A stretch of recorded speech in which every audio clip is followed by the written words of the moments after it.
Thanks, Dom. So, as Eddie mentioned at the start, there's very a dearth of case studies. We all hear about things, but there's nothing really published. So it's a real privilege to actually speak to somebody who's done it and doing it, like Sophia. I'm really excited to be able to. I've got lots of questions, not many answers, so it's great to be able to put these questions to people who can answer them. So, Elsa, can you give us a bit of a description of how you got to now? Can everybody hear me? Uh, just switch. Switch it on. Oh, taste that works. Good. So yeah, as Dominic mentioned, I do hold a PhD in machine learning. In fact, it was sponsored by Dow Chemical, um, who um, who helped me actually form the foundations for where I am today. And it was really important that the leading up to that, I've done a bachelor's in applied maths and chemistry, then and an honors in applied maths, and then I went on to into the Netherlands and actually did a master's in mathematics for industry. That was really foundation, and then doing that PhD, which was an industry PhD, not a theoretical PhD, really looking in how can we develop inferential soft sensors applied into the chemical processing industry. That was what it was all about. I then stayed with Dow and worked with them for 7 more years, applying these solutions across the different processing plants in Europe and North America. Moved to Australia, did a stint in the finance industry, as we all do. But the big thing was the next step for me was working with Woodside Energy, starting the data science journey, particularly looking again at the process plants, or particularly the Pluto gas plant, applying data science there. Um, in that role, we deployed thousands of models, and not all of them worked. Because we missed the trick, we didn't understand the decision-making process that was actually surrounding those models. Not all of the predictions were actionable. So when I started deployed analytics about 6 years ago, I wanted to change that. I wanted to make sure that we get the return on investment. So I always said, as a data scientist, I'm looking for the music in the data, but we also need to make our customers hear the music in the data and continue to hear the music in the data. And I'm actually proud to say that at South 32's Worsley Alumina plant, we've just done that. The past 4 years I worked there, we deployed over 20 solutions, of which most of them are still in use, and we continue to support and maintain them, and they deliver ROI. Because I'm particularly interested in that sort of South 32 Worsley Analytic Hub, where I understand you had a stretch goal of 300% ROI, which is pretty amazing. So how did you go against that improbable target? And how many of those projects were AI related? Um, yeah, when I first heard 300% ROI, I thought, you're crazy, guys. Come on. Really? But when we actually started, it turns out it's actually not that hard. It is achievable. And the reason for that is that ROI has two sides. One is value, the other one is delivery cost, delivery risk. If you control the other side, ROI is easy. If you have a 100K project, if you deliver it under 30K, you've got a 300% ROI. In fact, what we made sure is that we have a risk balanced portfolio of work. So we don't take on that one big hitter, $10 million, and we chase that value, because it's also the high risk project. We have maybe that one big hitter, but we had a smattering of small little projects that were sure things. And we could deliver them cheaply, quickly, and actually get that return on investment quickly. So part of that was also to have phased projects. So we didn't start and try to do AI at the very first. We actually built the foundations, and it would get us the second year, the third year into the AI space. We de-risked our AI projects by doing that first bit slowly, but soundly. And so in the end of that 20 deployed solutions, about 13 has a machine learning AI component to it. The others are still giving us that foundation, which is the next step for what we'll do in the future. Right. So many of us in this room sat through the big data, high pressure pitches of yesteryear. promising sort of insights. Just if we spent millions of dollars and collected everything that was possible. What was your personal aha moment when you realised that this sort of data mining, blind of causal inference, it wasn't going to work, and signalled that you needed another pathway to extract value from the data? When I saw that question, I thought, where was I? I was actually at the insurance industry. I was working for IAG back then. Um, to be honest, I actually don't have a problem with a collect it all approach. I think in the processing industry and metals processing industry, it's really important having that redundancy in sensors. Important. You can build much more robust solutions if you have something that has a backup, that it doesn't fall over if your one single sensor falls over.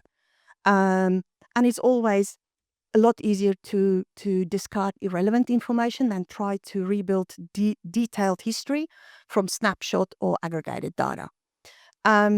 But what was the problem with big data? And it was that we thought the silver bullet solution, just chuck more data, add more complex algorithms, and magically we're going to get actionable insights.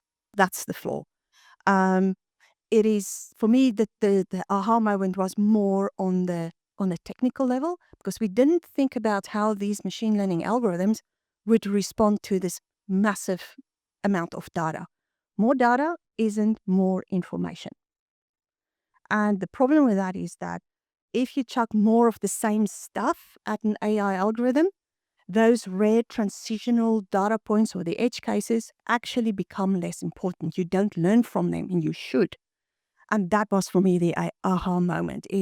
It's more our lack of understanding of how the maths actually worked.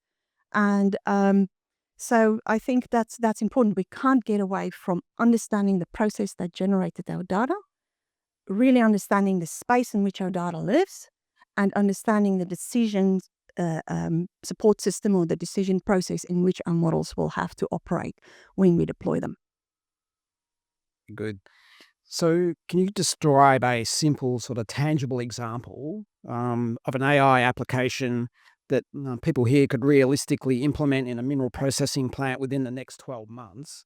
And what specific problems would that solve? How many of you have been in the 7:30 production meeting? Okay. Know the arguments? Blame game? Why aren't we at TechMax? Well, and then the excuses come. We have cracks in the tubes, or it is the ore grade, or it's actually the weather. It's too hot, it's too cold, it's too wet, name it. Not that any of these excuses are not valid, they often are. But the problem is we try and argue our way out of it without the actual data. And imagine that you have an AI solution in that room that can tell you already, with all the excuses taken into account, have you left something on the table? Is there actually something to do? So what if there is work to do? Then your conversation change. That conversation in the 7:30 meeting changed to, how are we going to get there? We have evidence. We've done better. We can do it better. How do we get there? And this approach, I've seen it now. We've deployed it twice at two different organizations. Is called maximum proven production. It's not a predictive model based on a model that actually doesn't understand your chemistry or your physics at all. It's more looking at your historical data, doing a high-dimensional proximity analysis continuously, telling you, under the current conditions that you're working in, all those flaws and excuses and stuff, are you doing the best that you can? If you do, leave it alone. If you don't, there's work to do. But the beauty of this is too that it can immediately tell you, how did you do it? That operational set points that you ran the plant at that point is feasible and it's safe. So there's no arguments, is the model right or not? Do we trust the data or not? It's there, it's history. And for me, one of the key things about what it solves is it actually brings your best, or your actions of your best engineer, best operator, right back into the control room every minute of every day. It's there. You've kept the knowledge of your organization right there. And the other thing about it is that it's actually a self-learning system. If you outperform today, tomorrow, this is history. It sits in your process historian. You are looking at that tomorrow. Am I doing better than yesterday? Yes or no?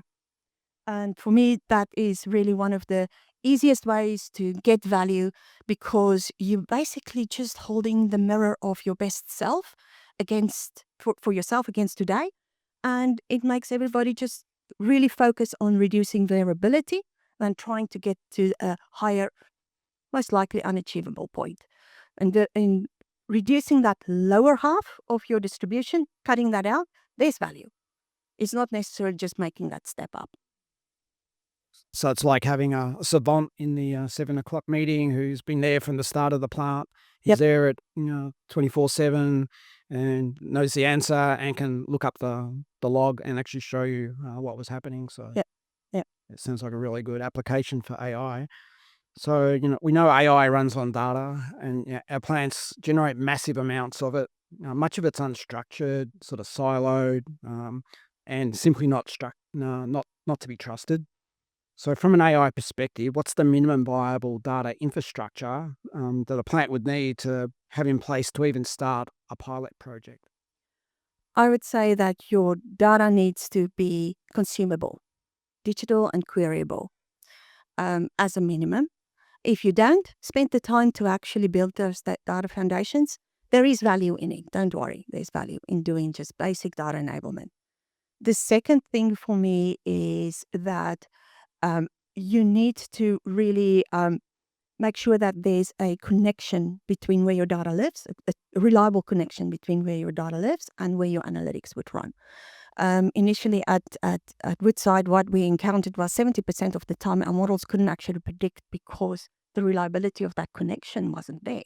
So not much use. I would also say that there's a few other things that you need to have in place. You need to also have the ability to consume your results.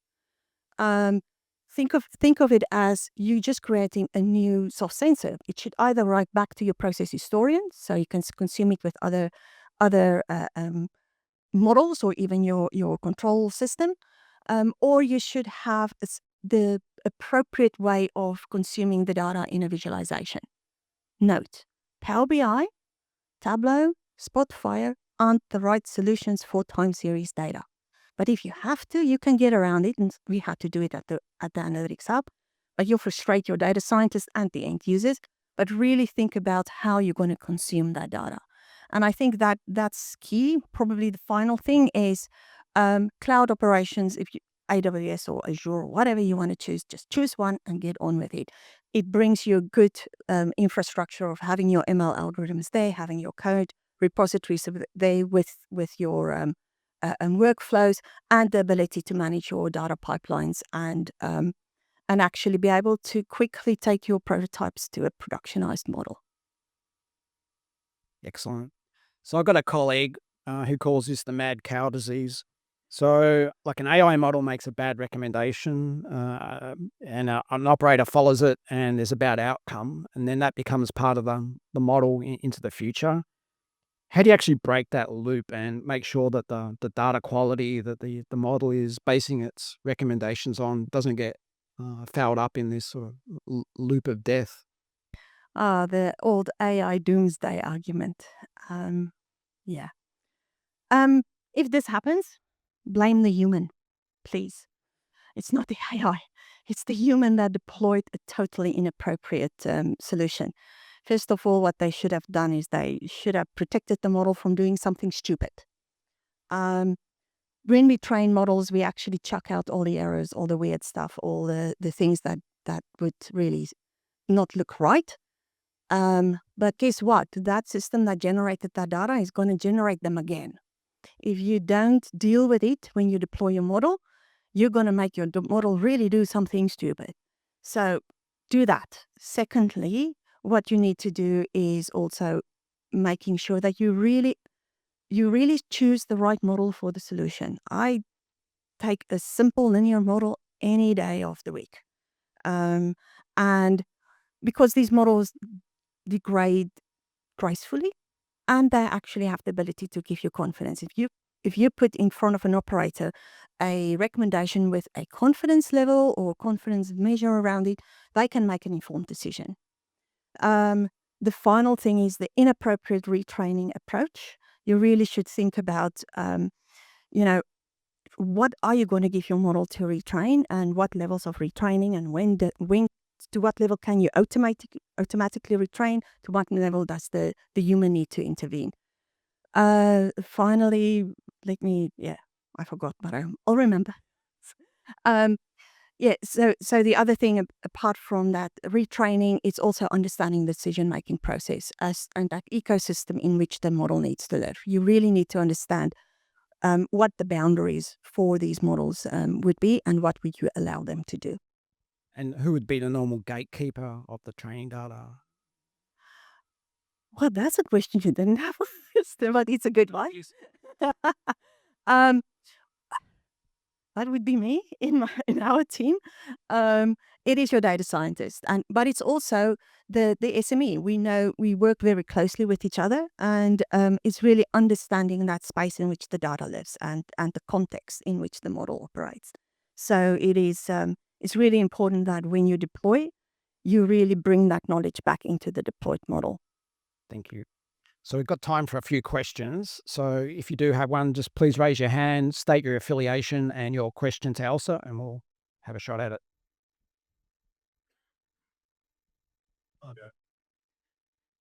There's someone behind you. Thank you. Dimitra Pieres from Hancock Aeronaut. So given that AI and pilot systems can probably give you some wrong decisions, do you then feel that there is a need for some governance around these systems, and how do you implement this on a mineral processing plant? Of course, you need the governments, and part of that is actually to have that feedback loop, which was the thing I forgot in the previous question to say. It's the feedback loop. If you're not careful and you have that feedback loop and actually monitor it closely, you will get the situation where the wrong stuff is constantly going to be predicted and would come back. So it's really making sure that you have a monitoring system around the performance of your models. And there's different levels of retraining. You could do a bias correction. You could just retrain the parameters. The moment you want to go and retrain the structure of your model, you probably want to get your data scientist back in. But that's really really important to have that in place as part of your decision-making process. So we would have, when we start our projects, we would really look at the ecosystem in which the model operates, the decisions that needs to be made, map it out, and really get it understood well enough before we go into production with these models. We've got time for one more question, and then, of course, at the break, the networking session, we can chase Elsa up. Matt? Matt Steiner from MetConnect. Elsa, we've worked together for many years. How have you, with Worsley as a fantastic success story, and congratulations for an amazing achievement. How on earth did you manage to get the operators, the engineers, and everybody on site to actually come on that journey with you? Through blood, sweat, and tears. Honestly, we had a big hurdle when we started there. They went through a big digital transformation that failed. So the trust was below zero. In fact, it didn't. The process engineers and the process side of the operations didn't want to talk to us for 2 years.